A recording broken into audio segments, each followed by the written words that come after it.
9 अनुपात 8 हो जाएगा।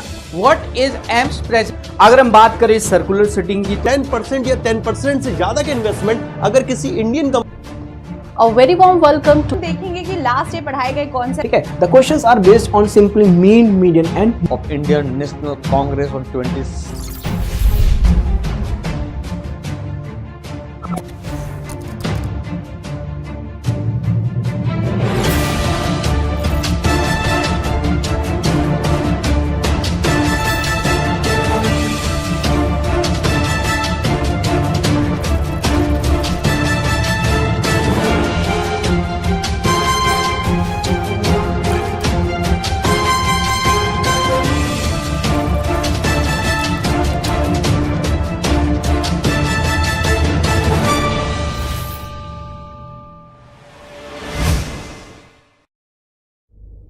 नमस्कार, गुड मॉर्निंग, राधे राधे मेरे प्यारे दोस्तों। स्वागत है आप सभी का महिंद्रास के ऑफिशियल यूट्यूब चैनल पे। और आज है 21 मई और आज हम डिस्कस करेंगे most important news of the day.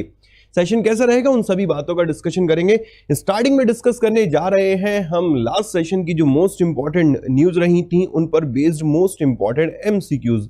Then फिर हम मूव करेंगे आज के सेशन की मोस्ट इंपॉर्टेंट न्यूज की तरफ और इसके अलावा अपना यहाँ पर स्टैटिक सेक्शन। इस तरीके से सेशन रहने वाला है। बट इन सभी बातों को जानने से पहले आप सभी को एक प्यारा सलाम और उसके बाद एक इंपॉर्टेंट जो अभी आप सभी को पता, अभी तक हम लोग जो भी ऑफर लेकर आते थे वो 1 या 2 दिन का रहता था। यहाँ पर 19 मई से लेकर 31 मई तक ये अनबिलीवेबल प्राइस वाला ऑफर चल रहा है। आपको myshop.mahindras.org पे विजिट करना है और वहां पर जाने के बाद जो स्पीड टेस्ट परचेस करना चाहे, बैंक, एसएससी, रेलवे या स्टेट लेवल एग्जाम की बात करते हैं, वहां सब अवेलेबल है। और देखिए बहुत ही कम रुपये में आपको वहां पर वो मिल रहा है, बहुत कम प्राइस में मिल रहा है, बहुत यहाँ पर डिस्काउंट दिया जा रहा है। 50 पैसे कह सकते हैं पर टेस्ट वहां पर रखा गया और भी आपको बहुत सारी चीजें देखने को मिलेंगी।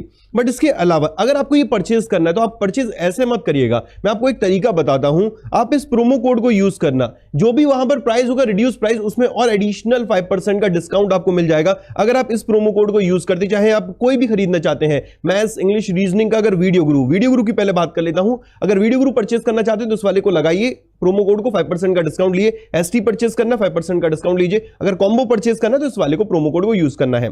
अब बढ़ते हैं आज के पहले सवाल की तरफ। टेक्निकल टीम भैया हमें जरा अल्लादीन का चिराग बनाकर गायब कर दिया जाए। कैरोलिना प्लिस्कोवा ने इटैलवी ओपन का महिला एकल का खिताब जीता है और वो किस कंट्री से है? Karolina Pliskova has won the women single title of Italian open. She is from which country? फिर दोबारा सुनिएगा, अभी इटालियन ओपन रहा था और ये कहां पर रहा था? रोम में रहा था। और सवाल यहां पर यह है कि वुमेन सिंगल का टाइटल जीतने वाली का नाम है कैरोलिना प्लिस्कोवा और ये किस कंट्री से है? आंसर बनता है यह सेज रिपब्लिक से है। स्पेन की कैपिटल है मैड्रिड, करेंसी यहां पर यूरो चलती है। सेज रिपब्लिक की कैपिटल है प्राग, करेंसी यहां कोरोना चलती है। Eritrea capital Asmara, currency नाकफा।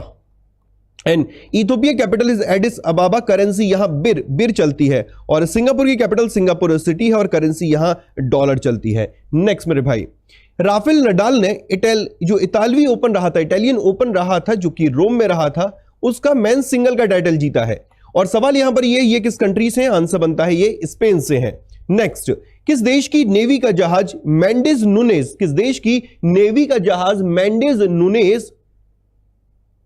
18 से 23 मई तक मुंबई की यात्रा पर है?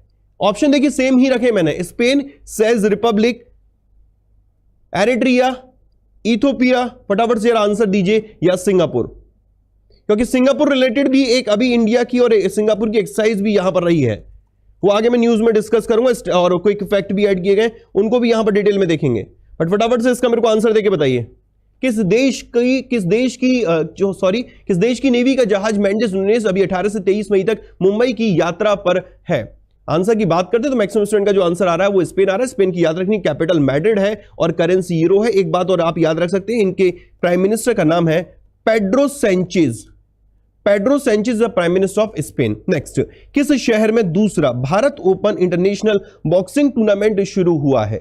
In which city second India open international boxing tournament has been started? Answer बनता है यह असम के गुवाहाटी में रहा है। अच्छा, असम का एक पॉइंट आपको याद है, गर्म पानी जो वाइल्ड लाइफ सेंचुरी है वो आपकी असम राज्य में ही है। किस शहर में हीरो इंटरकॉन्टिनेंटल कप का दूसरा संस्करण आयोजित किया जाएगा? In which city second edition of Hero Intercontinental Cup will be held? Answer बनता है अहमदाबाद, और अहमदाबाद आपका साबरमती नदी के किनारे बसा हुआ है। किस शहर में अंतरराष्ट्रीय कपड़ा मशीनरी प्रदर्शनी अफ्रीका 2020 का आयोजन किया जाएगा? In which city international textile machinery exhibition Africa 2020 will be organized? Ethiopia की कैपिटल एडिस अबाबा में इसे ऑर्गेनाइज किया जाएगा। देखिए, फ्रांस की कैपिटल पेरिस है, करेंसी यूरो है। इटली की कैपिटल रोम है, करेंसी यूरो है। और इथियोपिया की कैपिटल एडिस अबाबा है, करेंसी बिर है। और यूके की कैपिटल लंदन है, करेंसी पाउंड स्टर्लिंग है। घना इसे घाना कहते हैं, घाना की कैपिटल अकरा है, करेंसी यहां सैडी चलती है। ये इस तरीके से भी आप याद रखते हुए चल सकते हैं। नेक्स्ट, किसको स्विमिंग फेडरेशन ऑफ इंडिया के अध्यक्ष के रूप में चुना गया है? Who has been elected as the president of the Swimming Federation of India? Answer बनता है ऑप्शन नंबर 1, RN जयप्रकाश को अभी हाल ही में स्विमिंग फेडरेशन ऑफ इंडिया का अध्यक्ष चुना गया है। नेक्स्ट, आधुनिक वास्तुकला के एक स्तंभ का नाम क्या है जिनका अभी हाल ही में निधन हो गया? What is the name of the pillar of modern architecture who has passed away recently? Answer बनता है IMPI। एक लाइन में ऑबिचुरी में ज्यादा डिटेल में नहीं जाएंगे। IMPI का भी हाल ही में निधन हो गया है। वह मॉडर्न आर्किटेक्चर के पिलर के नाम से जाने जाते थे। वन मोर ऑबिचुरी, दिग्गज तेलुगु अभिनेता का नाम क्या है जिनका हाल ही में निधन हो गया? What is the name of the veteran Telugu actor who has passed away recently? Answer बनता है ऑप्शन नंबर 3, आरवी नरसिम्हा राव की बात करते हैं। इनका अभी हाल ही में निधन हो गया। अच्छा, एक चीज देखेंगे, जितने भी मैंने ऑप्शन यहां पर रखे हैं वो कहीं ना कहीं ऑलरेडी डिस्कस्ड ऑबिचुरी है, मतलब पहले से ही मैं डिस्कस कर चुका हूं इन ऑबिचुरी के बारे में। मैं यहां पर इन ऑबिचुरी को तो फिर दोबारा से आपको नहीं बता रहा हूं, बट फिर भी मैं आपके लिए एक चीज कहूंगा, आपको गूगल करना है। बॉब हॉक क्या ऑस्ट्रेलिया के लॉन्गेस्ट सर्विंग प्राइम मिनिस्टर थे? कदवूर शिवदासन कौन थे? और इनके अलावा MB बालाकृष्णन ये कौन से थे? पांचों ऑप्शन में से 3 ऑप्शन आपको फाइंड आउट करके बताने हैं मेरे को। इनका पूरा नाम है आरवी नरसिम्हा राव का रल्लापल्ली वेंकटा नरसिम्हा राव। नेक्स्ट मेरे दोस्त, किसको अमेरिका के डिप्टी अटॉर्नी जनरल के रूप में नियुक्त किया गया? Who has been appointed as the US deputy attorney general? Answer बनता है ऑप्शन नंबर 1, जेफरी रोजेन को अभी हाल ही में यूएसए के डिप्टी अटॉर्नी जनरल के रूप में नियुक्त किया गया। इसके अलावा जो यूएसए के अटॉर्नी जनरल है उनका नाम है विलियम बर की बात करते हैं, यूएस के अटॉर्नी जनरल है। करन उहलेन बेग को अभी अबिल प्राइज दिया गया है। और जेरिकॉप की बात करते हैं तो ये फर्स्ट फीमेल एस्ट्रोनॉट कैंडिडेट है। आंसर बताइएगा, लॉरी लाइटफुट किस लिए न्यूज में नहीं थी? एग्जैक्टली न्यूज में रहने का इनका रीजन क्या था? नेक्स्ट, किसने ऊटी में 123वें पुष्प प्रदर्शनी का उद्घाटन किया है? Who is inaugurated 123rd flower show in Ooty? Answer बनता है तमिलनाडु के गवर्नर बनवारी लाल पुरोहित जी के द्वारा इसको इनॉग्रेट किया गया था। मैंने कल आपसे पूछा था ऊटी का दूसरा नाम आप क्या जानते हैं, तो उटकम मंडलम। ये एग्जैक्ट न्यूज में लिखा हुआ था कि ये उटकम मंडलम में इनॉग्रेट किया गया, जिसको हम ऊटी के नाम से भी जानते हैं। किस देश ने 16 मई को अपना किस स्टेट ने, यहां पर इसे स्टेट कर लीजिएगा, गलती से माफ करिएगा, यहां पर देश लिखा रह गया। किस स्टेट ने अभी हाल ही में अपना 44वां स्टेटहुड डे बनाया? 44वां, कल 43वां नहीं था ये मेरे दोस्त, 44वां था, याद रखना है आपको। किस अभी स्टेट ने हाल ही में अपना 44वां 44th स्टेटहुड डे बनाया है 16 मई को? आंसर बनता है ऑप्शन नंबर 4, सिक्किम ने अभी हाल ही में अपना 44th स्टेटहुड डे बनाया है।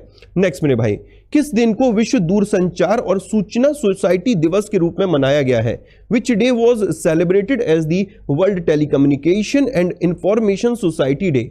इसी दिन एक एग्रीमेंट भी रहा और वो आज हम एक न्यूज फॉर्म में पढ़ेंगे, मतलब इसी वर्ल्ड टेलीकॉम डे के दिन ही एक एग्रीमेंट रहा था, उसको हम आज एक न्यूज फॉर्म में पढ़ने जा रहे हैं। इस साल की अगर थीम की बात करते हैं तो एग्जैक्ट अगर मैं बताऊं तो ये 17 मई को ऑब्जर्व किया गया और इस साल की थीम थी bridging the standardization gap. Bridging the standardization gap, ये याद रखिएगा, एग्जाम में 1 नंबर में पूछा जा सकता है कि वर्ल्ड टेलीकम्युनिकेशन और इंफॉर्मेशन सोसाइटी डे जो कि 17 मई को ऑब्जर्व किया गया था, उसकी थीम क्या थी? उसकी थीम ये रही थी। नेक्स्ट, कौन सा भारतीय तटरक्षक जहाज विशाखापट्टनम में सेवानिवृत्त हुआ है? Which Indian coast guard ship has been decommissioned at Visakhapatnam? तो आंसर बनता है ऑप्शन नंबर 1, विग्रह की बात करते हैं, विग्रह को अभी हाल ही में डीकमीशन किया गया है। अच्छा, ऑप्शन देखिएगा, विजित का, C441 का, वीर का और रंजीत का। ये अभी मैं आपके साथ कोई एक फैक्ट में डिस्कस करूंगा, आगे एक न्यूज है उसमें। अब बढ़ते हैं आज के सेशन की फर्स्ट और मोस्ट इंपॉर्टेंट न्यूज की तरफ। सबसे पहली न्यूज है यहां पर, जो संघाई कोऑपरेशन ऑर्गेनाइजेशन है, SCO संगठन है, उसके जो विदेश मंत्री हैं, जितनी भी कंट्रीज उसकी मेंबर हैं, उसके उन कंट्रीज के जो भी फॉरेन मतलब कह सकते हैं विदेश मंत्री हैं, उनकी मीटिंग हो रही है बिश्केक में। कुछ दिन पहले ही हमने डिफेंस मिनिस्टर की डिस्कस की थी, कुछ दिन पहले ही हमने ये डिस्कस किया था कि सेंट्रल एशिया समिट आपका जून में होने जा रहा है इसी ही शहर में, और एससीओ की मीटिंग भी यहीं पर रहेगी। आगे समझेंगे, पहले न्यूज को डिटेल में क्लियर कर लेते हैं। टेक्निकली स्क्रीन को जूम रखना। A meeting of the Council of Foreign Ministers of Shanghai Cooperation Organization started in Bishkek. संघाई सहयोग संगठन के विदेश मंत्रियों की, संघाई सहयोग संगठन के विदेश मंत्रियों की बैठक बिश्केक में शुरू हुई है। मतलब आज 21 मई से ये स्टार्ट हो जाएगी, एग्जाम के लिए इंपॉर्टेंट। इसके अलावा जरा ध्यान से सुनना, India central Asia summit, India central Asia summit ये कहां पर होगा? किर्गिस्तान के बिश्केक में रहेगा। एससीओ समिट कहां पर रहेगा? किर्गिस्तान में ही रहेगा। एससीओ डिफेंस मिनिस्टर की मीटिंग कहां रही थी? किर्गिस्तान के बिश्केक में रही थी। और एससीओ फॉरेन मिनिस्टर की जो मीट वो कहां पर हो रही है? किर्गिस्तान में हो रही है, जो आज से स्टार्ट हो रही है। ये 4 इंपॉर्टेंट बनते हैं, एक एक नंबर में एग्जाम में पूछा जाएगा यहां से, तो भैया रट लेना। सबसे पहले central Asia summit, India central Asia summit Kyrgyzstan में, एससीओ समिट किर्गिस्तान में, SCO defence minister Nirmala Sitharaman अभी आई थी किर्गिस्तान के बिश्केक में, और एससीओ फॉरेन मिनिस्टर की मीटिंग कहां पर स्टार्ट हुई? किर्गिस्तान में। किर्गिस्तान की कैपिटल बिश्केक है, करेंसी यहां पर सोम चलती है। संघाई कॉपरेशन ऑर्गेनाइजेशन, ये सारी चीजें तो फॉर्मेशन वगैरह तो आपको ऑलरेडी मैं बता चुका हूं, एग्जाम में इंपॉर्टेंट बनता है इसका हेडक्वार्टर। कमेंट बॉक्स में लिख के कोई मुझे बता सकता है इस संघाई कॉपरेशन ऑर्गेनाइजेशन एससीओ संगठन का हेडक्वार्टर कहां पर है? फटाफट से कोई भी बता दे मेरे को, लिख लीजिएगा। बीजिंग चाइना इसका हेडक्वार्टर है। जितनी देर में आप टाइप करेंगे उतने में तो आंसर आ जाएगा। Next, Volodymyr Zelenskyy, Volodymyr Zelenskyy exact इनका नाम है, Volodymyr Zelenskyy takes oath as the new president of Ukraine. Volodymyr Zelenskyy ने यूक्रेन के नए राष्ट्रपति के रूप में शपथ ली है। अक्सर क्या होता है कि एग्जाम में देखिए हमेशा पूछा जाता तब है जब इंडियन डेलीगेशन अगर किसी देश में जा रहा है, या दूसरे देश का कोई भी रिप्रेजेंटेटिव इंडिया में आ रहा है, या दूसरे देश के प्रधानमंत्री प्रेसिडेंट इंडिया में आ रहे हैं, तब चांसेस ज्यादा हैं पूछे जाने के। इस तरीके से प्राइम मिनिस्टर प्रेसिडेंट बनते हैं, उनकी प्रोबेबिलिटी कम होती है, लेकिन पूछे वो भी जाते हैं। अब इस तरीके से हमारे लिए उस देश के स्टैटिक फैक्ट इंपॉर्टेंट बन जाते हैं। हो सकता है वहां की कैपिटल करेंसी पूछ ले, लेकिन इसे भी इंपॉर्टेंट मार्क करना। वोलोदिमिर ज़ेलेंस्की यूक्रेन के प्रेसिडेंट है। यूक्रेन की जो कैपिटल है वो है कीव, कीव यहां की राजधानी है, और मुद्रा यहां पर रिवनिया चलती है। भले एच से स्टार्ट हो रहा है, एच यहां पर साइलेंट है। Hryvnia, hryvnia is a currency of Ukraine, Ukraine Kiev hryvnia, Ukraine Kiev hryvnia. Next, INS Kolkata and Shakti, INS Kolkata and Shakti have participated, screen को जूम रखना। INS Kolkata and Shakti have participated in Singapore India maritime bilateral exercise SIMBEX 2019। INS Kolkata और शक्ति ने Singapore India maritime exercise, Singapore India maritime bilateral exercise SIMBEX 2019 में भाग लिया है। कुछ दिन पहले ही मैंने डिस्कस किया था आपके साथ कि चाइना की 70th एनिवर्सरी रही थी नेवी की, उसमें भी इसने पार्टिसिपेट किया था। इसके अलावा अभी एक एग्जीबिशन भी रही थी सिंगापुर में, उसमें भी यहां पर इन दोनों ही शिप ने पार्टिसिपेट किया था। तो आते हैं कि करके सारे क्विक फैक्ट देख लेते हैं। बट इसके अलावा मेरा सवाल आपसे ये रहेगा, सिंगापुर के साथ भारत की ये एक एक्सरसाइज है, क्या इसके अलावा और भी एक्सरसाइज होती हैं? सर और भी एक्सरसाइज होती हैं, उसमें आप सर लिखिए अग्नि वॉरियर, अग्नि वॉरियर। देखिए हर चीज को लिंक करते हुए चलेगा। और इसके अलावा बोल्ड कुरुक्षेत्र, बोल्ड कुरुक्षेत्र, और ये जो बोल्ड कुरुक्षेत्र है अभी उत्तर प्रदेश के झांसी के बबीना मिलिट्री स्टेशन में रही थी। ये सिंगापुर के साथ ही सारी एक्सरसाइज है, बोल्ड कुरुक्षेत्र, अग्नि वॉरियर। एक और याद रख सकते हैं, ये अग्नि वॉरियर है सिंगापुर के साथ, और एक एक्सरसाइज है अजय वॉरियर। जो अजय वॉरियर होती है ये यूके के साथ होती है, इंडिया की एक्सरसाइज। नेक्स्ट समझना, अब देखो यहां पर लिखा हुआ है कि आईएनएस कोलकाता और शक्ति ने चाइनीज नेवी की 70th एनिवर्सरी में अभी पार्टिसिपेट किया था। इसके अलावा एक एग्जीबिशन रही थी सिंगापुर में, उसका नाम क्या जरा कमेंट बॉक्स में लिख के बताएंगे? क्या उसका नाम इमडेक्स है, international maritime defence annual exercise? मुझे नहीं पता, ये हो भी सकता है गलत भी हो, तो आपको जरा कमेंट करके बताना एग्जैक्टली उस एक्सरसाइज का नाम क्या है। अब जरा एक एक करके पॉइंट को समझना। आईएनएस कदमत की बात करते हैं, अभी इसने हाल ही में जो लीमा 19 रहा था, Langkawi international maritime and aerospace exhibition रहा था, उसके 15वें संस्करण में पार्टिसिपेट किया था इंडिया के बिहाफ पे। जो सुनील लांबा है उन्होंने अभी हाल ही में nuclear biological chemical training facility अभेद्य, जिसका नाम अभेद्य है, इसको लॉन्च किया था या इसको कमीशन किया था लोनावाला में आईएनएस शिवाजी पर। सुनील लांबा की ही बात करते हैं, इन्होंने अभी हाल ही में एक नया एयरबेस का भी कमीशन किया है जिसका नाम है आईएनएस कोहासा, और कहां पर? एट दिगलीपुर इन अंडमान निकोबार आइलैंड। अंडमान निकोबार जो आइलैंड है है वहां पर दिगलीपुर में आईएनएस कोहासा पर इंडियन नवाल बेस बनाया गया और इसको कमीशन किया गया था सुनील लांबा जी के द्वारा। नेक्स्ट, इंडियन जो आईएनएस त्रिकंद है ये एक फ्रंटलाइन वॉरशिप है इंडियन नेवी की। इसने अभी हाल ही में पार्टिसिपेट किया था कटलस एक्सप्रेस में, जो कि मल्टीनेशनल बहुत सारे देशों की एक ट्रेनिंग एक्सरसाइज यहां पर रही थी। आईएनएस रंजीत की बात करते हैं, फ्रंटलाइन मिसाइल डेस्ट्रॉयर है इंडियन नेवी का। इसे अभी डीकमीशन किया गया विशाखापट्टनम में। और विपिन रावत साहब की बात करते हैं, इन्होंने इंडियन कोस्ट गार्ड का एक ओपीवी है ऑफशोर पेट्रोल वेसल, कल मैंने आपको बताया था वीर, जो आज ऑप्शन में भी रखा था, इसको विशाखापट्टनम में कमीशन किया गया। इंडियन कोस्ट गार्ड की एक शिप है C441 जो ऑप्शन में रखी थी आज मैंने, इसको कमीशन किया गया था विजनजाम हार्बर पे। और विजित की बात करते हैं, इंपॉर्टेंट मार्क करेगा, ये first Indian coast guard ship है जिसको जो कि इंडोनेशिया विजिट पर गई थी। आई होप सो गाइस सारी चीजें आपके क्लियर होंगे। एक बार जरा स्क्रीन पर लाइएगा, आंसर आ रहा है इमडेक्स, बहुत बढ़िया, शानदार बेटा। इस तरीके से आंसर देते रहा करिए और इंटरलिंक करते चलिए, इस अप्रोच को अपनाइए। जितने भी पॉइंट्स बन सकते हैं उनको एक पेपर पे लिख लीजिए यार, अदरवाइज किसी भी तरीके से याद नहीं कर पाओगे। नहीं तो INS, Indian coast guard ship, Indian navy ship या सबमरीन, इन्हीं में घूमते रह जाओगे। कौन सा कमीशन हुआ, कौन सा डीकमीशन हुआ, इस पेज को मैं मल्टीपल टाइम रिवीजन कराऊंगा। जैसे विजित छप गया है ना लास्ट में, ये इंडियन कोस्ट गार्ड के दोनों तीनों पॉइंट छप गए, इस तरीके से सारे छप जाएंगे। अब विग्रह को भी आपको यहीं पर नोट करना है, सिंगापुर वाली एक्सरसाइज को भी यहीं पर नोट करना है। ये मुझे करना, आपको नहीं करना, परेशान मत होना। कल जब मुलाकात होगी, नेक्स्ट जब भी मुलाकात होगी, तो उसमें इसको मैं छोटा करके और सारे पॉइंट्स भी ऐड कर देंगे, जैसे अभी सिंगापुर वाली और विग्रह जिसको डीकमीशन यहां पर किया गया। अब बढ़ते हैं नेक्स्ट इंपॉर्टेंट न्यूज की तरफ। आज के द हिंदू में आई है और ये मिस्टर करण सिंह की बात करते हैं। इनके द्वारा एक पॉलिटिशियन की बात करें, फिलैंथ्रोपिस्ट की बात करते हैं, इनकी बुक को लॉन्च किया गया है। An examined life essays and reflection has been launched. Screen को जूम रखना technical team. A book of Karan Singh, a book of Karan Singh, an examined life essays and reflection has been launched. Karan Singh की एक किताब an examined life essays and reflection को launch किया गया है। अब एग्जाम में देखो यार, ये लॉन्च वॉन्च तो नहीं, एग्जाम में सीधे सिंपल शब्दों में पूछेगा कि ये बुक का नाम दे देगा और ये किन की बुक है, तो करण सिंह की बुक है। अब करण सिंह है क्योंकि मैंने इनका नाम इंपॉर्टेंट बोला है, भाई मेरे इंडियन पॉलिटिशियन है, फिलैंथ्रोपिस्ट है, पोएट है, इसके अलावा कांग्रेस पार्टी से जुड़े हुए, और इसके अलावा की बात करते हैं तो ये यूएसए में इंडिया के एम्बेसडर भी रह चुके हैं, मेंबर ऑफ राज्यसभा भी रह चुके हैं, मिनिस्टर ऑफ एजुकेशन कल्चर भी रह चुके हैं, minister of health and family welfare भी रह चुके हैं, minister of tourism civil aviation भी रह चुके हैं, मेंबर ऑफ लोकसभा भी रह चुके। तो भाई मेरे बहुत इनके नाम है। तो सिंपल शब्दों में अपने काम की चीज जो बनती है, इनकी बुक का नाम और एक इनके द्वारा लॉन्च, किनकी ये बुक है और बुक का नाम क्या है, ये सारी बातें आपको याद रखनी है। Next, BSNL. अभी मैं आपको बताया था कि वर्ल्ड टेलीकॉम डे वाले दिन ही ये एग्रीमेंट रहा है। बीएसएनएल ने भारत संचार निगम लिमिटेड ने अभी हाल ही में गूगल के साथ एक समझौता किया है, जो वाईफाई फुटप्रिंट है, यूं कहें वाईफाई को देश में एक्सपेंड करने के लिए अपने काम की चीज बनती है। किस टेलीकॉम कंपनी ने अभी हाल ही में गूगल के साथ एक समझौता किया है, तो आंसर बनेगा बीएसएनएल ने। स्क्रीन को जूम रखना। BSNL has partnered with Google to expand wifi footprint in the country. BSNL ने देश में वाईफाई फुटप्रिंट का विस्तार करने के लिए, वाईफाई फुटप्रिंट का विस्तार करने के लिए किसके साथ एक समझौता किया है, तो आंसर बनता है यह समझौता गूगल के साथ किया गया है। भारत संचार निगम लिमिटेड का हेडक्वार्टर न्यू दिल्ली में है, नई दिल्ली में इसका मुख्यालय स्थित है। नेक्स्ट मेरे भाई, world bee day was observed. Screen को जूम ही रखो मेरे भाई।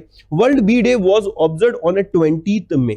विश्व मधुमक्खी दिवस 20 मई को मनाया गया है। क्या एग्जाम के लिए इंपॉर्टेंट है भाई? डेज सारे इंपॉर्टेंट बनते हैं एग्जाम के लिए। आपको डेज की लिस्ट प्रोवाइड कर दी जाएगी कंपाइल्ड, बट अभी सिर्फ इतना याद रखिए कि वर्ल्ड बी डे कब ऑब्जर्व किया गया, तो 20 मई को विश्व मधुमक्खी दिवस मनाया गया। जो बी की बात करते हैं, ये अपने नेचर के लिए कितनी इंपॉर्टेंट है, इसके बारे में लोगों को अवेयर करने के लिए या अवेयरनेस बढ़ाने के लिए, जागरूकता फैलाने के लिए इस दिन को ऑब्जर्व किया जाता है। और वर्ल्ड बी डे को हमारे द्वारा 20 मई को ऑब्जर्व किया गया। इंपॉर्टेंट नहीं, most important. World bee day याद रखना है, 20 मई को ऑब्जर्व हुई। एक और day, world day for cultural diversity for dialogue and development was observed on 21 May. यहां से मैं दो चीजें आपको बताऊंगा, पहले हम ध्यान से समझते हैं डे को। World day for cultural diversity for dialogue and development was observed on 21 May. मतलब आज की बात करें, आज ऑब्जर्व किया जा रहा है, बट मैंने ऑब्जर्व लिख दिया, जिससे कि कल जब पढ़ेंगे तो ये क्लियर होगा कि 21 मई को हम world day for cultural diversity for dialogue and development मनाते हैं। संवाद और विकास हेतु विश्व सांस्कृतिक विविधता दिवस 21 मई को मनाया गया था। अगर बेसिकली पर्पस बात करते हैं तो ये रहता है कि टॉलरेंस को प्रमोट करना, कल्चरल डाइवर्सिटी को प्रमोट करना ही इस दिन का ऑब्जेक्ट रहता है। और अभी हाल ही में यूएई ने कहा है कि वो 21 मई को, यूएई ने कहा है कि UAE will celebrate world day for cultural diversity on 21 मई। तो ये आ सकता है कि किस देश ने अभी हाल ही में कहा है कि 21 मई को वो world day for cultural diversity के रूप में मनाएगा। तो आंसर बनता है यूएई। अच्छा, यूएई की बात, तो यूएई ने कुछ दिन पहले डिक्लेयर किया था 2019 को as a year of what, कि 2019 को यूएई ने कहा था कि हम इस दिन के रूप में बनाएंगे। तो लिख लीजिए ईयर फॉर टॉलरेंस। देखो यार, प्रीवियस से कनेक्ट करना पड़ेगा, अदरवाइज कैसे याद कर पाएंगे, दिमाग छुटकू सा अपना। ठीक है, तो याद रखना है कि जो यूएई है उसने 2019 को as a year for tolerance मनाने की बात की थी। तो यूएई की कैपिटल क्या है? अबू धाबी है, और करेंसी यहां पर दिरहम चलती है। ठीक है, इस बात को याद रखना। नेक्स्ट मेरे भाई, 11th joint counsellor committee meeting between India and Iran took place in New Delhi.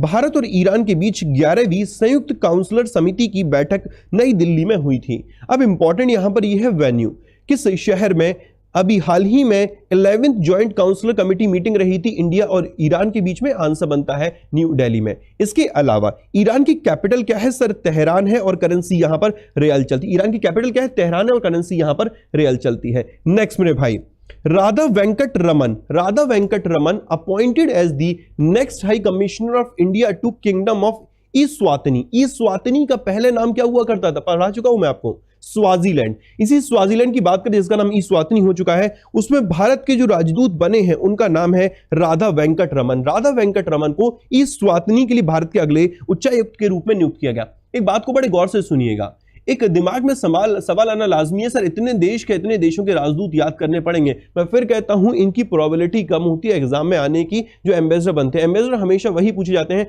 जैसे कि किसी स्पोर्ट्स इवेंट हो रहा है उसके ब्रांड एम्बेसडर बने हैं, किसी कंपनी ब्रांड एम्बेसडर बना है, इस तरीके से सवाल बन सकते हैं। बट यहां पर पूछे जाते हैं, बट बहुत कम पूछे जाते हैं। इसका पर्पस सिर्फ इतना है कि इस देश के स्टैटिक फैक्ट आप तक पहुंच जाए। तो इस स्वातिनी रिलेटेड फैक्ट्स को लर्न करेंगे। स्क्रीन को जूम रखिएगा, मेरा पॉइंट को समझना, आपको फोकस किस पॉइंट पे करना है। इस स्वातिनी की दो कैपिटल है, एग्जीक्यूटिव कैपिटल है बाबाने, और इसकी जो लेजिस्लेटिव कैपिटल है वो है लोबाम्बा। याद रखना, एग्जीक्यूटिव कैपिटल है बाबाने और लोबाम्बा इसकी लेजिस्लेटिव कैपिटल है। करेंसी यहां पर दो चलती हैं, एक है लीलान गेनी और दूसरा साउथ अफ्रीकन रैंड, और इसके अलावा लीलान गेनी यहां की मुद्रा है। आई होप सो गाइस यहां तक भी सारे पॉइंट क्लियर होंगे। नेक्स्ट, आज के द हिंदू की न्यूज ये रही है, और बोइंग इंडिया की बात करते हैं। बोइंग इंडिया ने एक प्रोग्राम लॉन्च किया है। बोइंग इंडिया ने यहां पर एक प्रोग्राम लॉन्च किया है, और उसके लिए उसने भारत के बहुत सारे इंस्टीट्यूट हैं उनके साथ एक समझौता भी यहां पर किया है। एग्जैक्टली इस प्रोग्राम का नाम क्या है वो इंपॉर्टेंट बनता है। इसका नाम है बिल्ड प्रोग्राम। देखिए सवाल एग्जाम में कैसे बनता है, एग्जाम में सवाल इस तरीके से बनेगा कि बिल्ड प्रोग्राम हाल ही में न्यूज में रहा है, वो किस क्षेत्र से रिलेटेड है। ये इस तरीके से सवाल एग्जाम में आ रहे हैं। अभी मैंने कुछ दिन पहले ही एक पेपर देखा था, एग्जैक्ट पेपर तो याद नहीं मेरे को, बट उसमें इस तरीके से ही सवाल था कि फलाना फलाना प्रोग्राम या फलाना चीज अभी न्यूज में रही थी, किस क्षेत्र से रिलेटेड है या ये क्यों न्यूज में रही थी। तो बिल्ड प्रोग्राम अभी हाल ही में न्यूज में रहा, ये किस चीज से रिलेटेड, इसको पढ़ लेते हैं। जरा स्क्रीन को जूम रखना। अभी बोइंग इंडिया ने एक प्रोग्राम लॉन्च किया जिसका नाम है Boeing university innovation leadership development programme. Boeing university innovation leading development programme for universities student. ये यूनिवर्सिटी के स्टूडेंट के लिए है, फैकल्टी के लिए या अर्ली जो स्टेज स्टार्टअप है उनके लिए है।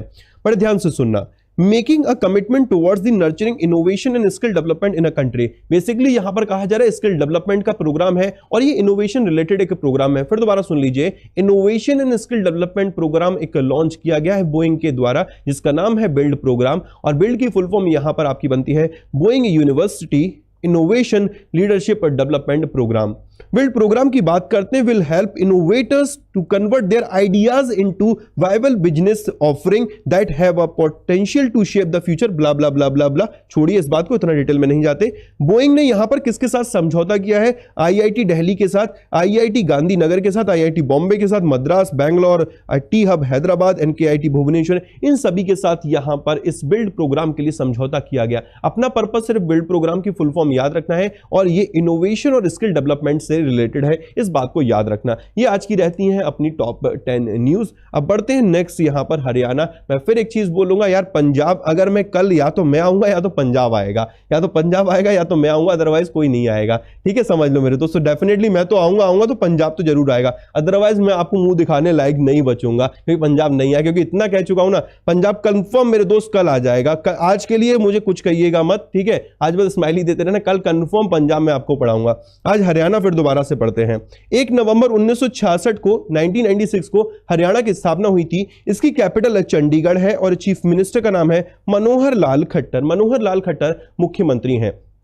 गवर्नर है सत्यदेव नारायण आर्य। ऑफिशियल लैंग्वेज की बात करते हैं तो यह हिंदी है और लार्जेस्ट सिटी है यहाँ की फरीदाबाद। इसके अलावा लोकसभा सीट 10 रही, राज्यसभा सीट रही 5 और यहां पर कुल मिलाकर 22 डिस्ट्रिक्ट है। अपने लिए इंपॉर्टेंट बनती है लोकसभा सीट। यहां पर कुल मिलाकर कितनी लोकसभा सीटें 10 हैं और राज्यसभा सीट 5 है। बॉर्डर स्टेट में हिमाचल प्रदेश, उत्तर प्रदेश, राजस्थान, पंजाब, उत्तराखंड एंड न्यू दिल्ली है। इसके अलावा आगे बढ़ते हैं, स्टैटिक फैक्ट को देखेंगे। Sultanpur national park, Kaleshwar, 2 famous national park, दोनों ही हरियाणा में है। भिंदवास, खपरावास, छिलछिला एग्जाम में आया हुआ है। भिंदवास, खपरावास, छिलछिला वाइल्ड लाइफ सेंचुरी हरियाणा। अबूब शहर, सरस्वती नहर, बीर शिखरगढ़ और खोल ही रेतन, ये सभी हरियाणा राज्य में है। इसके अलावा गोरखपुर न्यूक्लियर पावर प्लांट भी आपका हरियाणा में है। और इसके अलावा मार्कंडेश्वर टेंपल की बात करें हरियाणा, और दमदमा लेक, तो दमदमा लेक रहा, मार्कंडेश्वर टेंपल रहा, गोरखपुर न्यूक्लियर पावर प्लांट रहा, ये सभी आपके हरियाणा राज्य में ही स्थित है। यहां तक है सेशन। इसके अलावा एक और न्यूज है जो कि मैंने कल के लिए रख रखी है, बट फिर भी मैं आपको दिखा देता हूं। यहां पर world metrology day was observed on 20th में। विश्व माप विज्ञान दिवस 20 मई को मनाया गया है।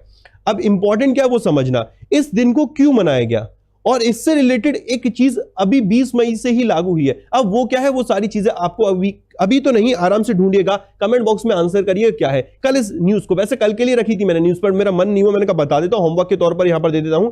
इस न्यूज को आपको पढ़ना है। इस न्यूज रिलेटेड जितने फैक्ट है वो बताने क्यों ये मनाया जाता है। और इस साल की जो थीम है वो है the international system of unit fundamentally better. The international system of unit fundamentally better इस साल की ये थीम रही है। ये ओवरऑल आपकी न्यूज रही। अब इसे 11 काउंट कर लीजिएगा, 10 मत करिएगा, ठीक है। अब इसके अलावा इससे रिलेटेड होमवर्क क्या है, इससे रिलेटेड द हिंदू में एक न्यूज रही है, बहुत बड़ी न्यूज है, कुछ है किलोग्राम वाट रिलेटेड, कुछ तो है मेरे दोस्त, वो आपको ढूंढना है और उसका मेरे को आंसर देना। कल उसको और डिटेल में एनालिसिस करेंगे। सेशन देखने के लिए, मेरे साथ जुड़ने के लिए शुक्रिया and goodbye, take care, all the best, bye bye.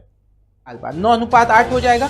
What is AIIMS present? अगर हम बात करें सर्कुलर सिटिंग की, 10% या 10% से ज्यादा के इन्वेस्टमेंट अगर किसी Indian A very warm welcome to देखेंगे कि लास्ट डे पढ़ाए गए कौन से, ठीक है। The questions are based on simply mean, median and of Indian National Congress on 20